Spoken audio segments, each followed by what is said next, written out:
Hello and welcome to the Writers Corner live show.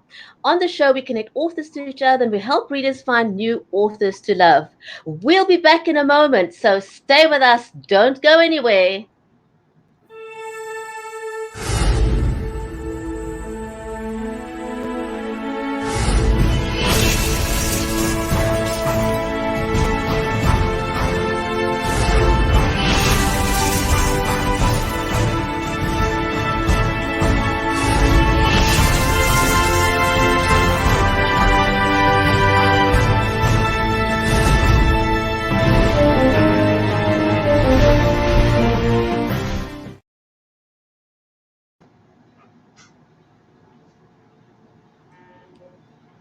Hello, everyone, and a hearty welcome to the Writers Corner live show.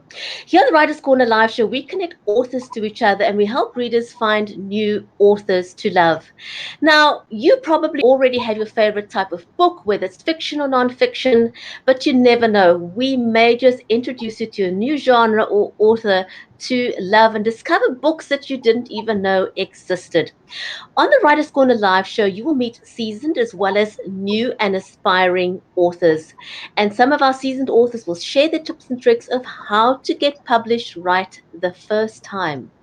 But the great thing about the Writers Corner live show is that you get to hear the backstories from the authors straight from the author's mouth. So, welcome to the show again. I'm your host, Bridget Banda.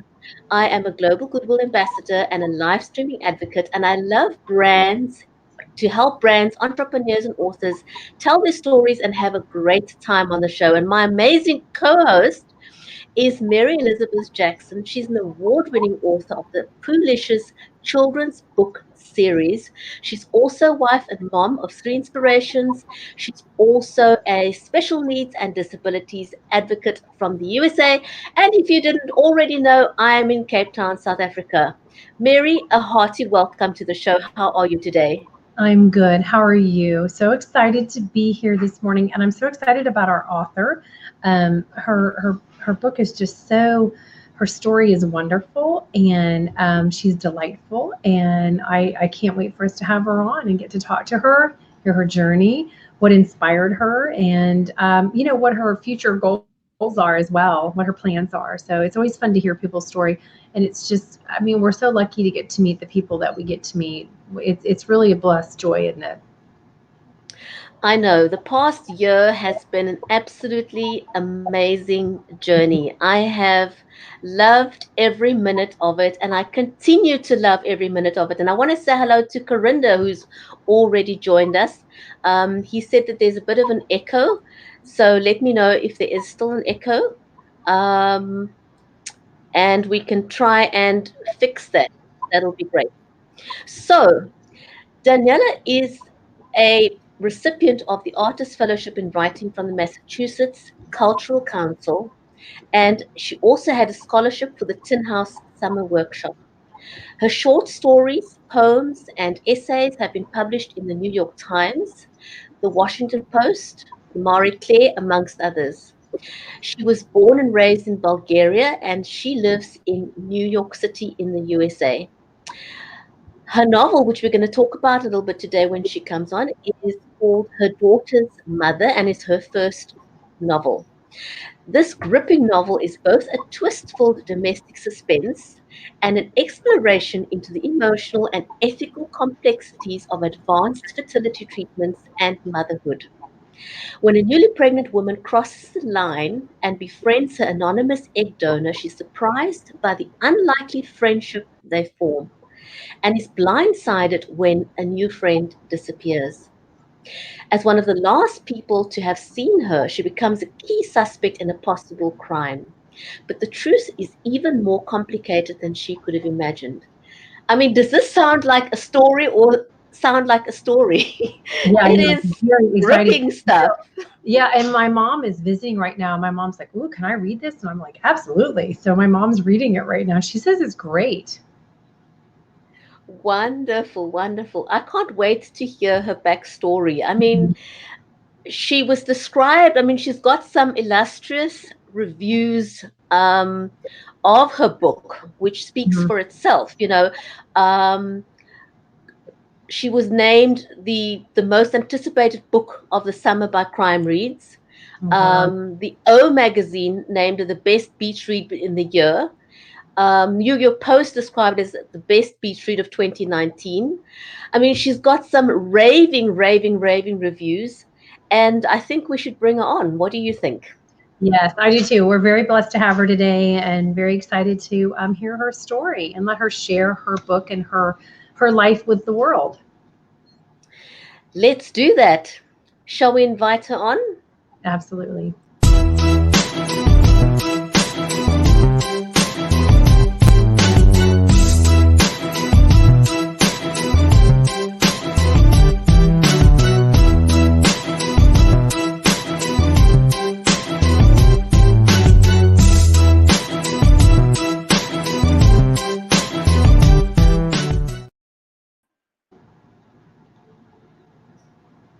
Welcome to the show, Daniela. Hello. Thank you so much for having me on your show. We're so excited for you to be here. I like your little wow on the the intro. Isn't that awesome? You are wow. You have a wow career going on. It's exciting, isn't it? Thank you. Yes, I'm super excited. Yes, absolutely. So, can you start off by telling everyone? Okay, so this is your debut novel, right? That's correct. And what inspired you? I mean, Brigitte and I always want to know about what the inspiration is for an author. So let's just start right there. What was your inspiration for this story? And is any of it, as Brigitte will ask you, because she loves to know anybody in the book, is it anyone that's in your life, that it's based off, or you've kind of woven those characters from real life people, in your own life into the book? To start with the first question, I was inspired by my own personal experience. Before this book, I actually wrote another book, and it was on a topic I didn't know anything about, and I had to do research, and that didn't go so well. So I feel like I knew better when it came to the next book, and I wrote uh, about something I knew a lot, which is infertility and dealing with infertility treatment. Um, I I struggled to get pregnant. My husband and I tried numerous treatments, including an egg donor cycle, and it didn't work for me. But I thought it would make for a great premise for the book, and that was really how the premise for the book was born out of my own unsuccessful experience. Well, and your story will help others. And there are a lot of women who struggle with this. I know growing up, there was a lot of friends of mine, and we think it pertains to where we grew up, and growing up around orange groves and asbestos and chemicals that were Oh, used. A lot of girlfriends of mine had to go that route, the infertility, I mean, having all the treatments done in order to have children, and not everyone was successful with it.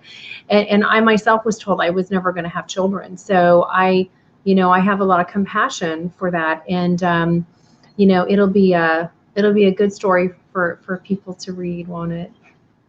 thank you. Yeah. Daniela, where does the name, I mean, how did you decide on the name of the book, Her Daughter's Mother? The title actually I owe to a very good friend of mine who is also a writer. Uh, she read the book. She was one of my early readers. And later on, when I was looking for the best title, she's the one who came up with that. And I love it because it brings in the two women in the story, the woman who is carrying the baby and also the woman whose genes the baby will inherit. Mm, right. It's a perfect name. And it also makes you think, right? It's hard at first to know, wait, what? Right? Right. Like her daughter's mother, what? It's like a quiz. So I really like that about the title. Yeah. I know. I mean, when I first heard the title, I'm like, wait, what? I need to wrap my head around this title. What exactly does it mean? You know, Exactly. Exactly. Yeah. I owe that title to my friend and I love it. Oh, yeah. It's a great. wonderful.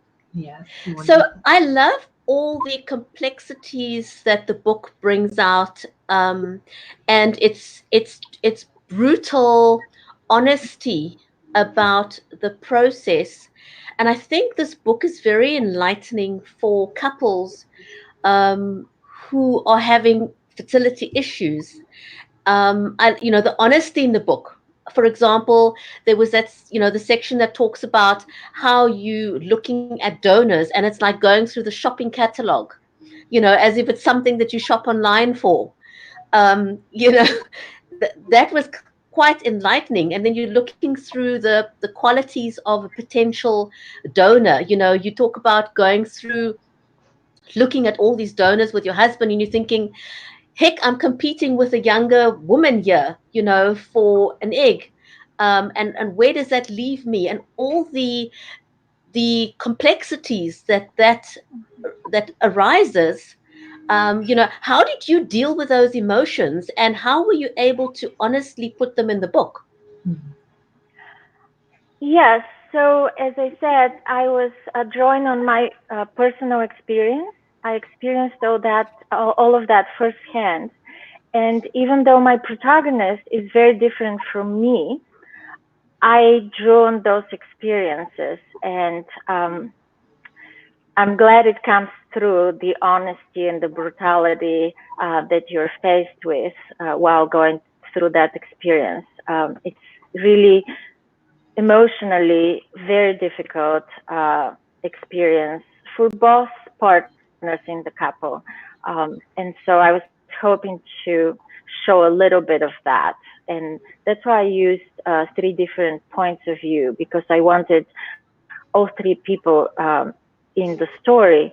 Um, the father of the baby, the mother who is carrying the baby, and the young woman whose egg uh, they're using. I wanted all three of them to have a voice and to tell their own story and their own experiences with that. That's wonderful. So did you, I know I asked you before the interview, and Brigitte and I want you to share this because everyone's journey is different. So you wrote this book, you had the manuscript. So did you send your manuscript directly out to publishers, or did you go the literary agent route first? And did you ever consider self-publishing? I went first to a literary agent. Okay.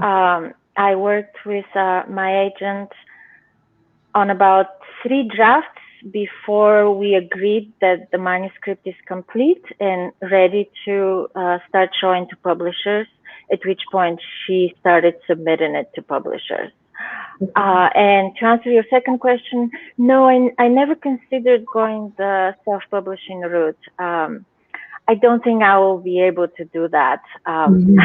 I'm quite disorganized, and even with, um, I mean, just promoting the book is not something I'm good at. I'm an introvert. I'm shy.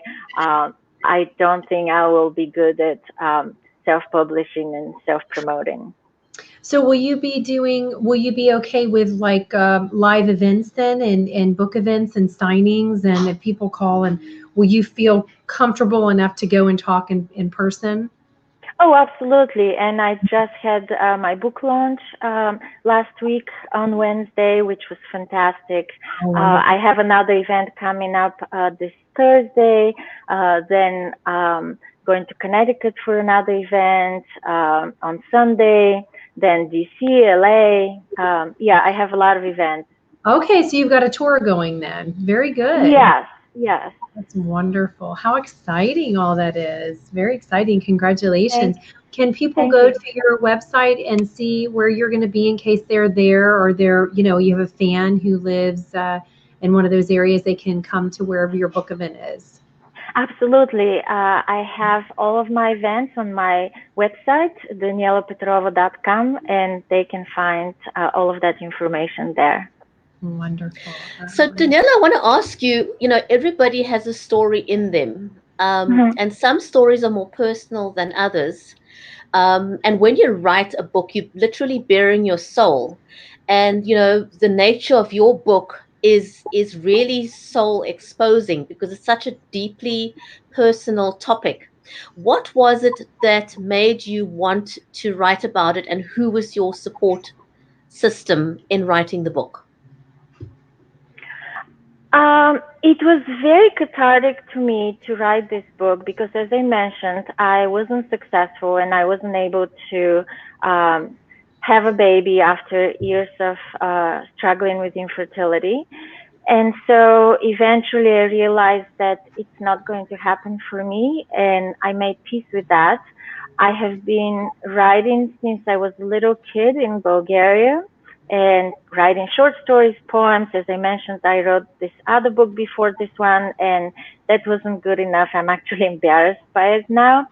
And so I started writing this book, and it was very, very cathartic for me to write about all of these experiences from the point of view of different characters. And yeah. And in terms of my support network, my fiance is my greatest supporter. He has been there for me throughout this long process. I actually wrote the first draft back in 2012, but had to put it down as my after my latest miscarriage and my marriage fell apart at the time. So I put it down for a few years and I picked it up again in 2015. And so, yeah, it took a lot of years working on it. It was worth it though, wasn't it? Because where you are now, it wouldn't have been the same had it all happened back then as it is now. It has totally different meaning and it's all divine, isn't it? Absolutely. It was the right time and it flowed.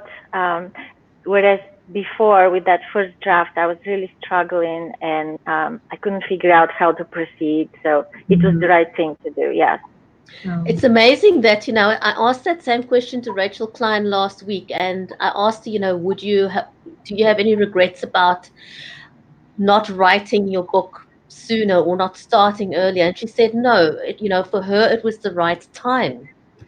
Um, and she felt that if she had, she felt she couldn't write with the authority that she could write had she written it sooner. And I mm. think for you, it was the same way. You had to go through that process to get to the point where you were able to write with clarity.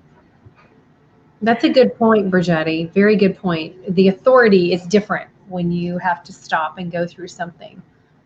Absolutely. Absolutely. And I couldn't have written on this topic, say, 15 years ago. So definitely. But I had been writing about other topics. So, yeah. If you had to give anyone else some advice based on your experience, personally, and with having written your book, what would that advice be? I would say keep taking classes or working with other writers. Writing groups are very helpful. As you can hear my accent, I'm an immigrant. I'm writing in a second language. And when I came first to New York more than 24 years ago, now I barely spoke any English. And so I almost gave up on my dream to become a writer, but I kept taking creative writing classes and I kept writing even back when I could barely string a sentence, right? Words into a sentence. And so I have, even though I studied and had very many different careers throughout all this time, I kept taking classes on the side, and that has been very helpful. I would say being open to comments and criticism, growing thick skin, being able to hear people's advice, what would make your work better, it's very important. Mm, absolutely. We have to have that constructive feedback and being able to bounce ideas and thoughts off of someone else because sometimes we can get boxed into an idea and can't see past it. And then somebody else's viewpoint can really help us go, oh, yeah, that works even better than what I originally thought of. Or if you're stuck, they can help you to get past that. So you do have to have a thick skin because not everybody's going to like what you're doing. Absolutely, yes. Um, Danella, did you write your book longhand, and did you write it from notes that you made throughout your journey? How did you physically get the book done? No, I didn't write longhand. In fact, it's been so long since I've written anything longhand. I almost feel like I can't think unless my fingers are on a keyboard. um, and yeah, I didn't take notes. No, it all happened years later.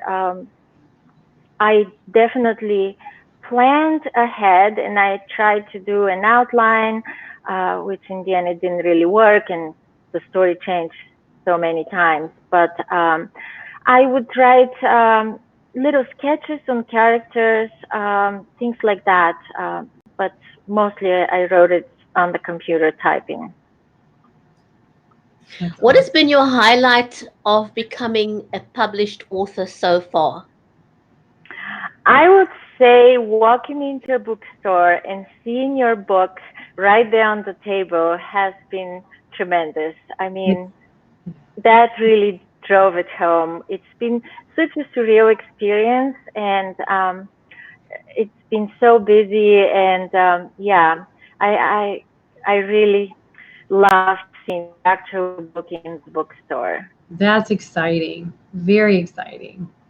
You have to kind of pinch yourself a little bit, don't you? Absolutely, yes. I mean, I still do. And as I said, even when I got the box of books, and yes, here they are, hardcover books with, my title, my name, clearly it's my book. It still didn't feel real until I saw it in the bookstore. Right. Oh, well, that's such a blessing. Thank you. Yeah, so excited for So, you. where can people find your book online?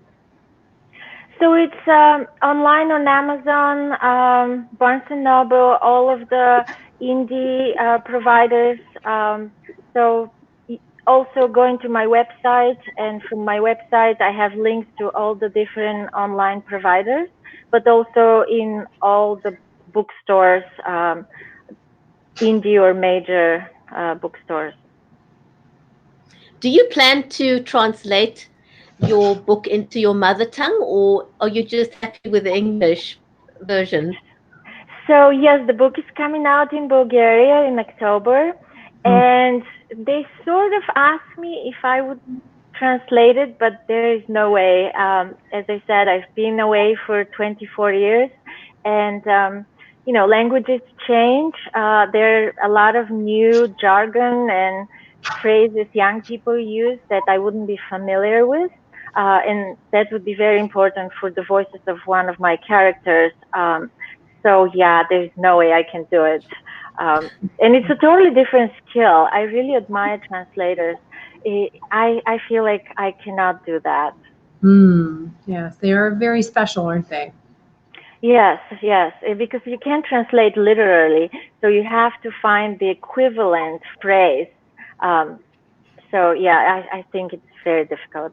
Mm, very cool.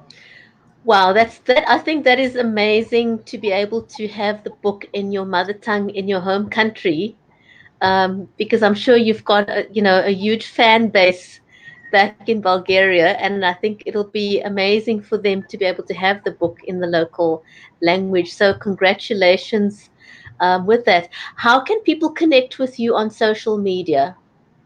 I am on Facebook, Twitter, Instagram, um, and of course on my website, danielapetrova.com.